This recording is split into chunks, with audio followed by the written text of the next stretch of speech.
நண்பர்களே, இன்று ஏப்ரல் மாதம் 16ஆம் தேதி லண்டனில் இப்பொழுது நேரம் பிற்பகல் 3:15 ஈரானுடைய இந்த யுத்தத்தில் அமெரிக்காவுடைய யுத்தத்தில் ஈரானுக்கு ரஷ்யா உதவி செய்கிறதா என்றால் உதவி செய்கிறது. சீனா உதவி செய்கிறதா என்றால் உதவி செய்கிறது. சேட்டலைட் மூலமாக உதவி செய்கிறது மற்றும் நேவிகேஷன் மூலமாக முழுமையான உதவிகள் செய்கின்றன. இல்லாவிட்டால் இவ்வளவு துல்லியமான தாக்குதல்களை நடத்த முடியாது. இங்கே தற்பொழுது இருக்கின்ற முக்கியமான விஷயம், அமெரிக்க இராணுவத்தினருக்கு பெரும் பிரச்சனையை கொடுக்கின்றது காஸ்பியன் கடல். அது கடல் இல்ல, ஒரு நீரிணை போன்ற ஒரு விஷயம். இப்ப நீங்க இந்த படத்தை பார்த்தீங்கன்னா உங்களுக்கு விளங்கும்.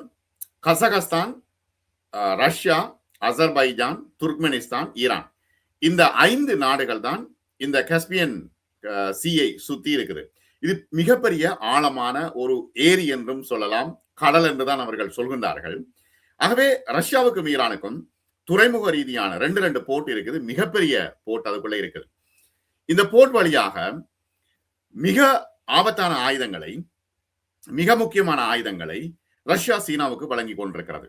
அதனை யாராலையும் தடுக்க முடியாது. நேட்டோவுக்கும் அங்க எந்த விதமான வசதியும் இல்லை, அங்க போகவே முடியாது. அதான் நான் சொன்னேன் தானே. இப்ப இதுல முக்கியமான விஷயம், Russia, Azerbaijan, Turkmenistan, Kazakhstan, Iran, இது மட்டும்தான் இந்த காஸ்பியன் சீயை கட்டுப்பாட்டில் வைத்திருக்கின்றன. யாருக்கும் வேறு அங்கு இடமே இல்லை. அப்ப ரஷ்யாவில இருந்து நேரடியாக ஈரானுக்கு ஆயுதங்கள் வந்து சேருகின்றன. இதனை கட்டுப்படுத்துவதற்கு யாராலும் முடியாது. அப்படின்னா ஆகாயத்தால போய் அடிக்க வேணும். ஆனால் அடித்தால் அது மிகப்பெரிய பிரச்சனையாக, ரஷ்யா அதை மிகப்பெரிய பிரச்சனையாக மாற்றிருக்கும். ஏன்னா உக்ரைனுக்கு அமெரிக்காவும் ஐரோப்பிய நாடுகளும் உதவி செய்யும் பொழுது ரஷ்யா நேரடியாக ஈரானுக்கு உதவி செய்து அமெரிக்காவை அழித்தொழிப்பதற்கான அல்லது அமெரிக்க படைகளை அழித்தொழிப்பதற்கான முயற்சிகளை மேற்கொண்டு வருகிறது. இதுல மிக முக்கியமான விஷயம் என்னவெனில், இந்த காஸ்பியன் தீவினுடைய முக்கியத்துவம் தொடர்பாக இன்று நாம் பார்க்க இருக்கின்றோம். எவ்வாறு இது வேலை செய்கிறது. காஸ்பியன் கடல் தற்பொழுது ரஷ்யா மற்றும் ஈரான் இடையிலான மிக முக்கியமான ஆயுத பரிமாற்ற பாதையாக இது இருக்கிறது. சமீபத்திய காலங்களில் 2024 தொடக்கம் 26 இந்த பாதை வழியாக நடைபெறும் இராணுவ ஒத்துழைப்பு சர்வதேச அளவிலே பெரும் கவனத்தை பெற்றிருக்கிறது. ஆயுத பரிமாற்றம் குறித்த தகவல்களை நாங்கள் பார்ப்போம். ஈரானுக்கு வரும் ஆயுதங்கள் மற்றும் தொழில்நுட்பங்கள், ரஷ்யாவிடம் இருந்து ஈரான் இராணுவ தளவாடங்களை இந்த பாதை வழியாக பெறுவது மிக தெளிவாகவே தெரிகிறது. ஒன்றுமே செய்ய முடியாமல் இருக்கிறது. அமெரிக்காவுக்கு மிகப்பெரிய பிரச்சனை. விமான பாதுகாப்பு அமைப்புகள் வருகின்றன. ரஷ்யாவின் நவீன விமான பாதுகாப்பு ஏவுகணைகள் மற்றும் ரேடார் அமைப்புகள் S-400 போன்ற முக்கியமான ஏவுகணை அமைப்புகள் மற்றும் ரேடார் அமைப்புகள் இதனூடாக வருகின்றன. ட்ரோன் தொழில்நுட்பம், இப்ப ஈரான் தயாரித்த ஷாஹெத் ட்ரோன்களை ரஷ்யா இப்பொழுது அதனுடைய சொந்த மண்ணில் தயாரிக்கிறது. மேம்படுத்தப்பட்ட கிராண்ட் 2 போன்ற ரஷ்ய தயாரிப்பு ட்ரோன்கள் மற்றும் அவற்றின் உதிரி பாகங்கள் மீண்டும் ஈரானுக்கு அனுப்பப்படுகின்றன. தாக்குதல் விமானங்கள், ரஷ்யாவின் அதிநவீன Su-35 போர் விமானங்கள் மற்றும் Mi-28 ஹெலிகாப்டர்கள் தொடர்பான தொழில்நுட்பங்கள் மற்றும் பாகங்கள் இந்த பாதை வழியாக ஈரானுக்கு வழங்கப்படுவதாக உளவுத்துறை தகவல்கள் தெரிவிக்கின்றன. அதோடு உக்ரைன் போரில் ரஷ்யா பெற்ற அனுபவத்தின் அடிப்படையில் உருவாக்கப்பட்ட மின்னணு போர் எலக்ட்ரானிக் வார்ஃபேர் கருவிகள் ஈரானுக்கு அனுப்பப்படுகின்றன. இப்ப ரஷ்யாவுக்கு ஈரானிலிருந்து என்னென்ன போகிறது? ட்ரோன், ஆயிரக்கணக்கான ஷஹீத் 131 மற்றும் 136 ட்ரோன்கள் இங்கிருந்துதான் போகின்றன. ரஷ்யாவின் ஏவுகணை தேவையை பூர்த்தி செய்ய ஈரான் தயாரித்த குறுகிய தூர பாலிஸ்டிக் ஏவுகணைகள் போகின்றன. பிறங்கி குண்டுகள் மற்றும் தோட்டாக்களில் பெருமளவு கோள்கலன்களின் கண்டெய்னர்ஸ் மூலமாக தொடர்ச்சியாக அனுப்பப்படுகின்றன.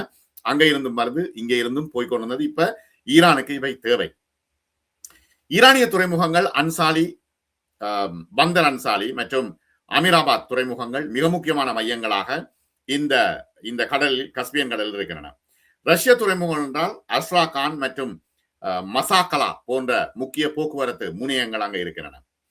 இதுல 2026 மார்ச் 18 காஸ்பியன் கடலில் உள்ள ஈரான் அன்சாலி, பந்தர் அன்சாலி கடற்படை தளம் மற்றும் துறைமுகத்தின் மீது இஸ்ரேல் வான்வழி தாக்குதலை நடத்தியது. ஆனால் இது ரஷ்யா ஈரானுக்கு இடையிலான ஆயுத விநியோக பாதையை முடக்க மேற்கொள்ளப்பட்ட நடவடிக்கை. ஆனால் இது வெற்றி பெறவில்லை. இந்த பாதை ஏன் முக்கியமானது என்றால், கண்காணிப்பு கடினம். காஸ்பியன் கடல் ஒரு நிலத்தால் சூழப்பட்ட கடல் என்பதால் அமெரிக்கா அல்லது பிற மேற்கத்திய நாடுகளின் போர்க்கப்பல்கள் அங்கு வரவே முடியாது.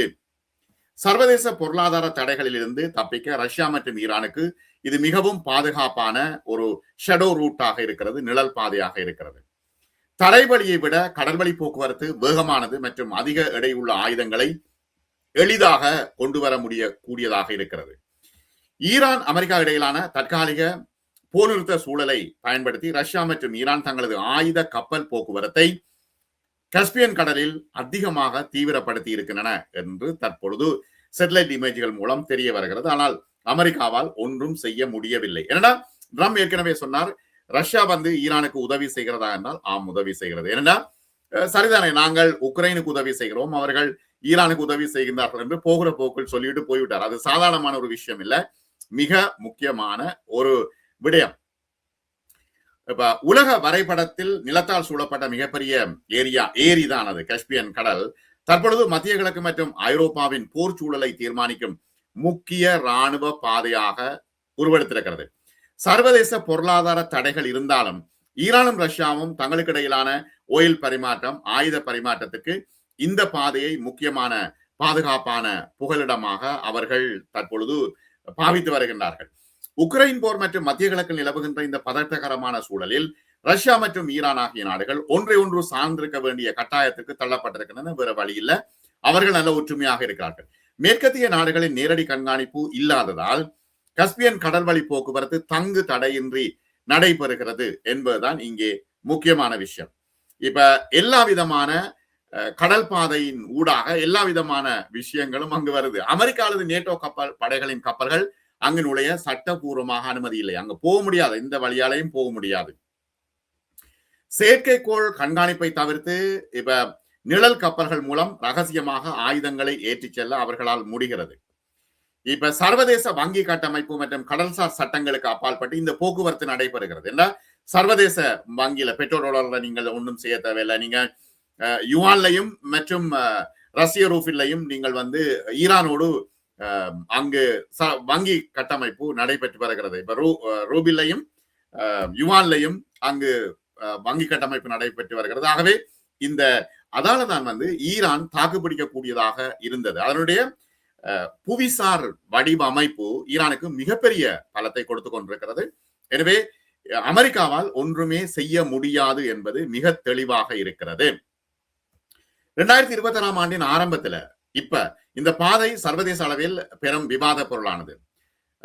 மார்ச் 18, 2026 அன்சாலி துறைமுகத்தின் மீது இஸ்ரேல் நடத்திய தாக்குதல் இந்த பாதையினுடைய முக்கியத்துவத்தை உலகத்துக்கு உணர்த்தியது. இப்ப ரஷ்ய ஏவுகணை பாகங்களை முடக்குவதே இந்த தாக்குதலின் நோக்கமாக கருதப்பட்டது. ஆனால் அந்த முற்றுகையை அல்லது அந்த தாக்குதலை ரஷ்யா வந்து உடைத்தது. ஈரானும் ரஷ்யாவும் இணைந்து கஸ்பியன் கடலில் புதிய கூட்டு பயிற்சிகளை மேற்கொண்டு வருகின்றன. அமெரிக்காவின் ஆதிக்கத்தை முற்றிலுமாக குறைக்கும் ஒரு முயற்சியாக இது பார்க்கப்படுகிறது.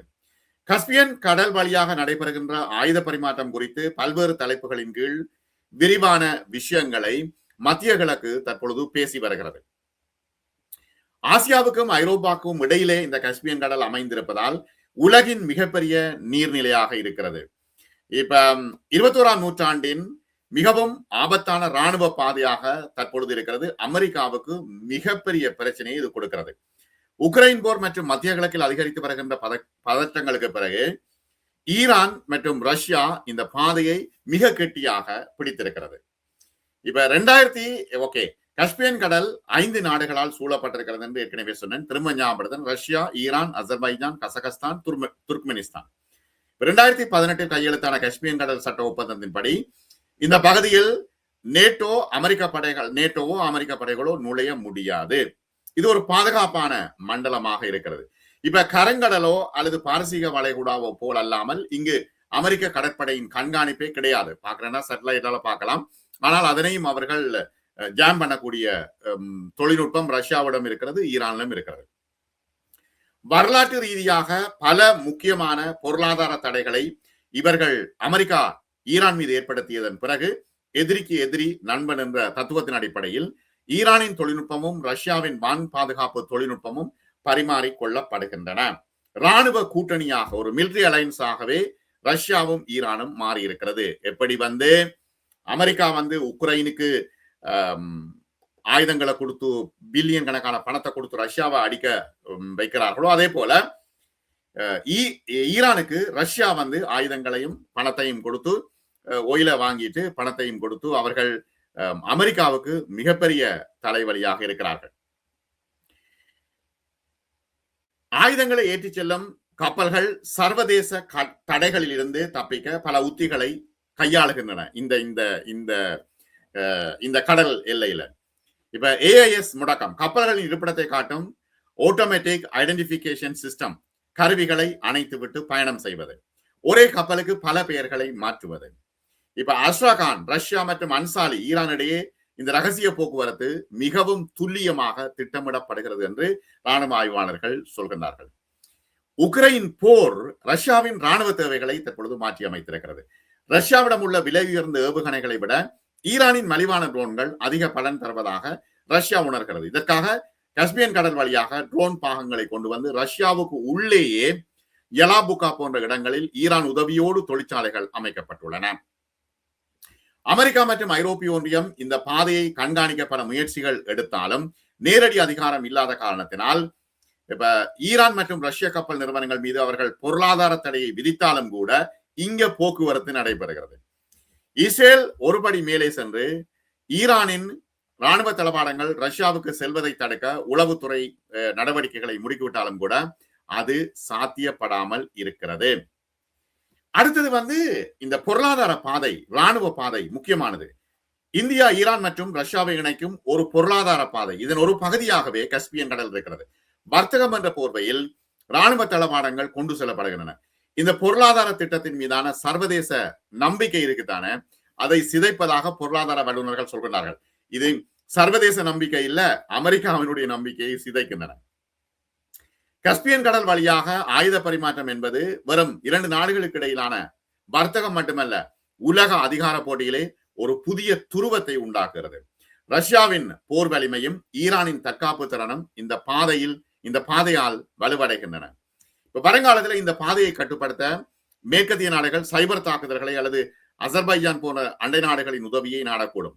ஆனால் ஈரான் மற்றும் ரஷ்யாவின் பிடியில் கஸ்பியன் கடல் இருக்கும் வரை இந்த ரகசிய ராணுவ பாதை தொடர்ந்து இயங்கிக் கொண்டே இருக்கும் என்பதில் மாற்று கருத்தில்லை. இந்த வழித்தடம் இந்திய பெருங்கடலையும் பாரசீக வளைகுடாவையும் கஸ்பியன் கடல் வழியாக ரஷ்யா மற்றும் வடக்கு ஐரோப்பாவோடு இணைக்கிறது.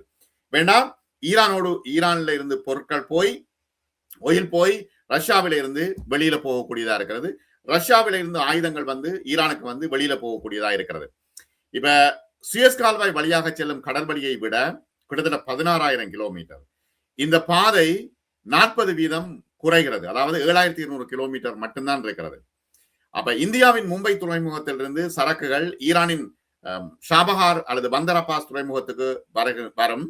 அங்கிருந்து தரை வழியாக ஈரானின் வடக்கு துறைமுகங்களான அன்சாலி மற்றும் அமீராபாத் சென்றடையும். பிறகு கஸ்பியன் கடல் வழியாக ரஷ்யாவின் அஸ்ட்ராகான் துறைமுகத்துக்கு போகுது. அப்ப இது மிக இலகுவாக இருக்கிறது. அதால்தான் இந்தியா ஈரான்ல துறைமுகத்தை, ஷாபஹார் துறைமுகத்தை அவ்வளவு கோடிக்கணக்கில் கொடுத்து கட்டியது. மேற்கத்திய நாடுகள் ரஷ்யா மற்றும் ஈரானின் வான்வழி மற்றும் கடல்வழி போக்குவரத்தை கண்காணிக்கின்றன. ஆனால் கஸ்பியன் கடல்ல அவர்களால் ஒன்றும் செய்ய முடியாமல் இருக்கிறது. ராணுவ தேவைக்காக ரஷ்யாவும் ஈரானும் முதலீடு செய்கின்றன. ராணுவ நகர்வுகளால் இந்த பாதை இப்பொழுது இஸ்ரேல் போன்ற நாடுகளின் இலக்காக இருக்கிறது. ஆயுத போக்குவரத்தால் இந்த பாதை மீது மேற்கத்திய நாடுகள் கூடுதல் தடைகளை விதிக்கின்றன. சரி, இப்ப என்ன நிலைமை? 2026 இஸ்ரேல் ஈரான் மோதல் உச்சத்தை அடைந்துள்ள நிலையில் கஸ்பியன் கடலில் உள்ள துறைமுகத்தின் ஊடாக இந்த ஒரு பொருளாதார பாதை கட்டியமைக்கப்பட்டிருக்கிறது. ஆசியாவின் பொருளாதாரத்தை மாற்றியமைக்க வேண்டிய ஒரு பாதையாக இந்த பாதை இருக்கிறது. ரஷ்யா உக்ரைன் போர் மற்றும் ஈரான் இஸ்ரேல் பதட்டம் காரணமாக ஈரானுக்கும் ரஷ்யாவுக்கும் இடையிலான ஒரு ரகசிய ஆயுத விநியோக சங்கிலியாக இந்த பாதை மாறிவிட்டது என்று ராணுவ ஆய்வாளர்கள் மிக தெளிவாக குறிப்பிடுகின்றார்கள். ஆகவே ரஷ்யாவிலிருந்து முக்கியமான ஆயுதங்கள் ஈரானுக்கு தொடர்ச்சியாக வந்து கொண்டிருக்கின்றன. அமெரிக்காவால் தாக்குப்பிடிக்க முடியுமா என்பது மிகப்பெரிய கேள்வி. மற்றும் ஒரு காணொளியில் நாம் சந்திப்போம். மிக நன்றி நண்பர்களே. சப்ஸ்கிரைப் செய்யாத நண்பர்கள் சப்ஸ்கிரைப் செய்யுங்க, லைக் பட்டன் அழுத்துங்க, ஹை பட்டன் அழுத்துங்க. உங்களுக்கு உடனுக்குடன் செய்திகள் வந்து சேரும். மிக நன்றி.